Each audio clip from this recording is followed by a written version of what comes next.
Hello and welcome back to this, my Carbidopa sofa.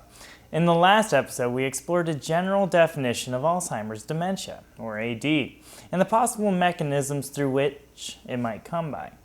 Today, we're going to look at the common symptoms of AD, how it progresses, and the therapeutics, or medication side of the condition.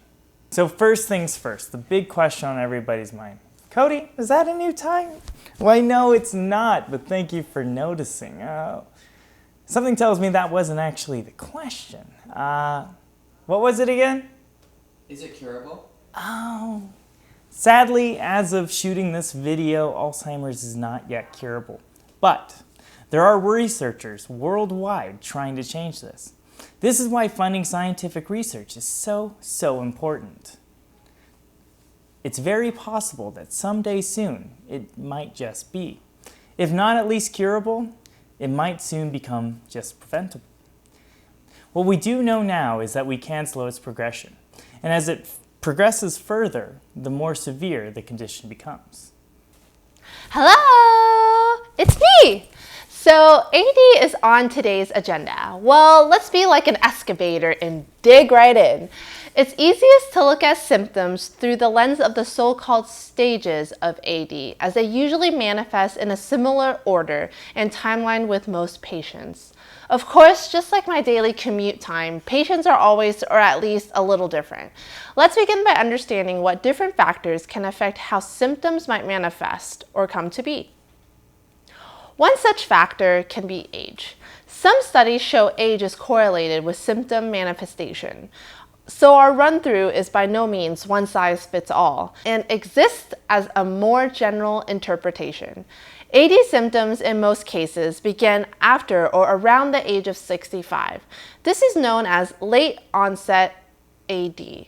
This is different from AD occurring in a person under the age of 65, which is called early onset. We are going to look at AD within 3 separate stages of disease. These being mild or early stage, moderate, also called middle stage, and severe, which is called late stage. Life expectancy for patients following diagnosis can vary exceptionally.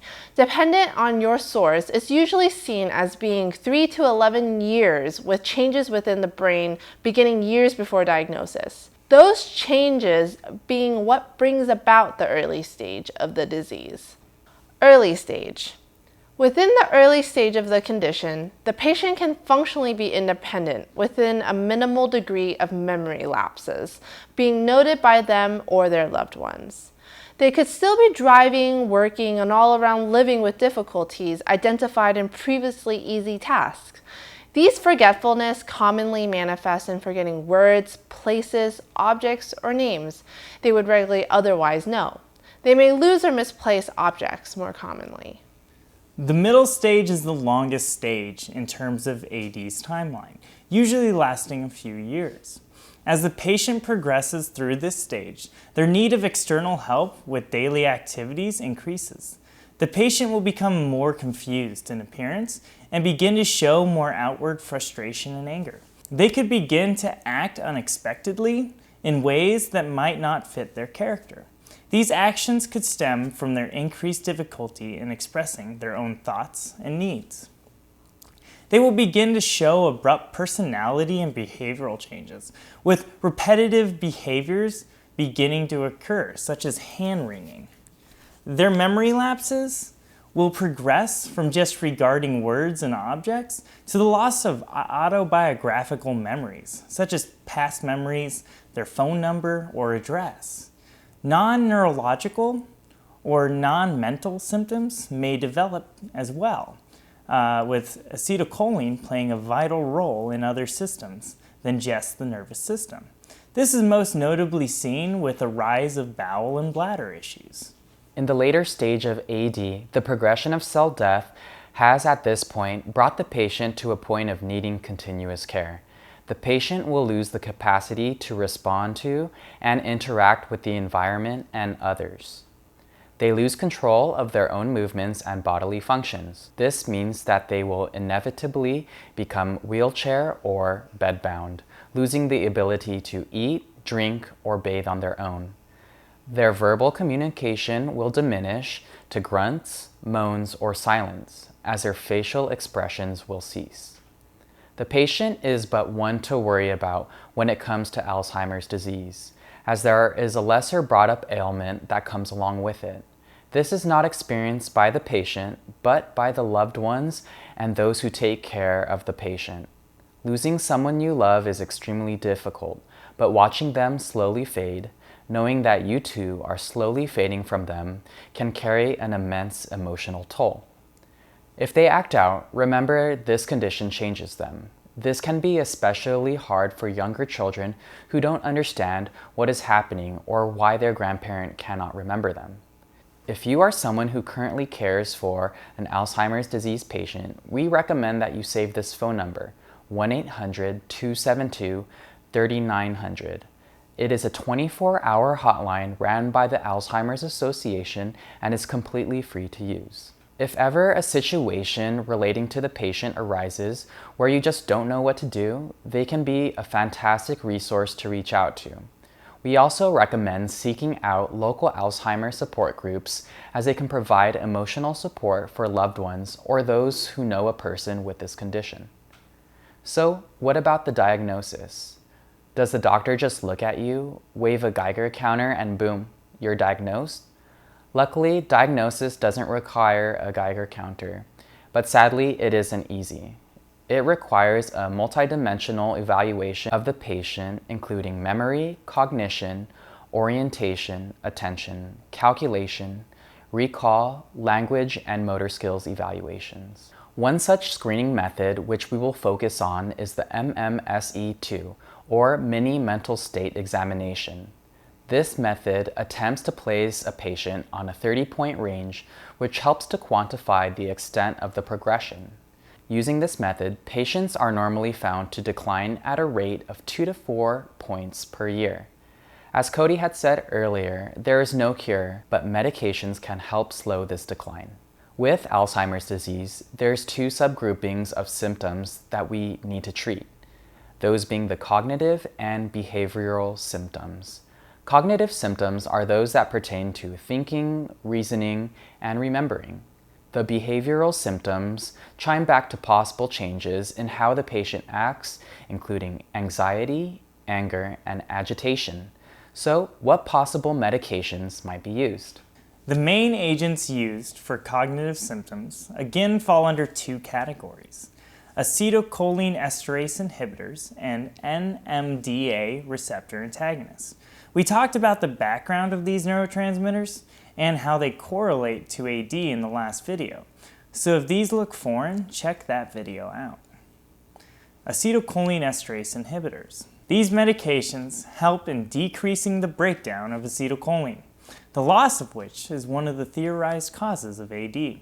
The main agents we see are donepezil, rivastigmine, and galantamine. All come in multiple forms and multiple doses, with dosings dependent on the severity of the condition.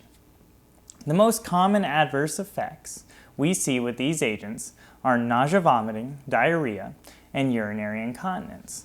A more serious effect could be what we call bradycardia, or the slowing down of one's natural heart rate. These agents are utilized in earlier forms of the conditions, finding use in mild and moderate AD. NMDAR antagonists. That was a whole lot of letters. The NMDA receptor is a target of the neurotransmitter glutamate, which we discussed in the last video. This class of drug tries to decrease the activity of glutamate. Excessive levels, such as found in AD, can cause cellular damage, and this is one such way of limiting its overactivity. The main agent we see in this class is memantine, or Namenda. These agents are used in moderate to severe cases.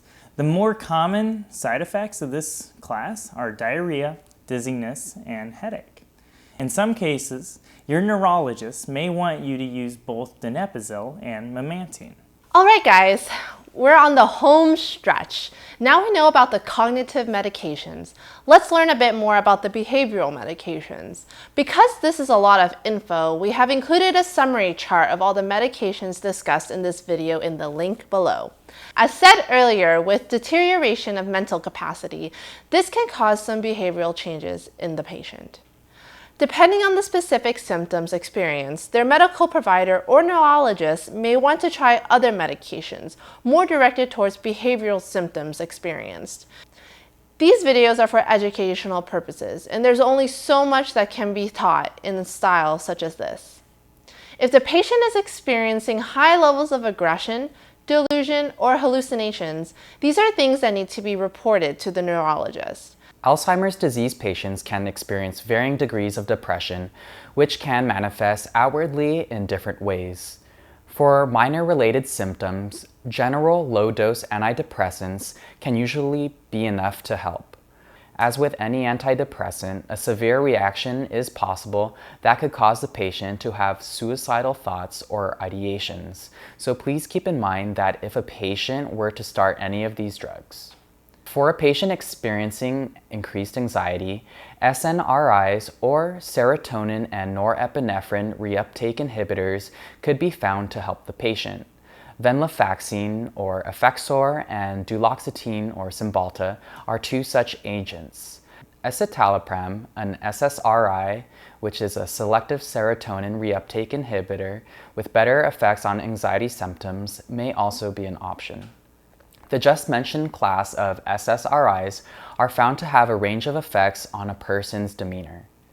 In agitation and aggression, the utilization of an SSRI with more calming effects is preferable. These SSRIs are most notably citalopram and escitalopram. If their names give it away, they're actually the same structure. Without turning this into an organic chemistry video, the best way to think of this is that our receptors prefer the left-handed form of this medication. Check out our blog post about enantiomers if you'd like to learn more. Some patients will try to isolate themselves. Consider this the opposite of aggressive symptoms. A more stimulating SSRI might better aid this patient, such as sertraline or Zoloft. The SNRIs we discussed under anxiety may also be of use, those being venlafaxine and duloxetine. Now on to sleep. Dementia patients can also suffer from sleep issues. In these cases, sleep can come along with any of the previously discussed features or symptoms. If that's the case, it's possible to prescribe either individually or add-on therapy of agents that are more sedating, meaning they make you tired. Examples could be low-dose mirtazapine or Remeron or trazodone, which has multiple brand names. Please avoid the use of over-the-counter sleep aids that are not melatonin.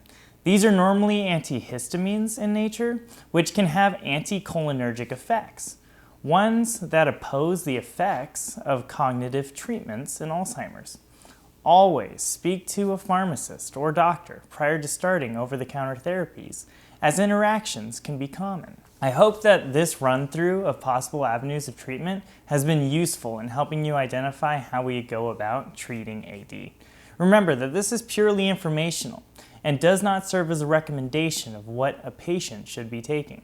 In this episode, you should have learned about how it is AD is diagnosed, as well as what its progression looks like.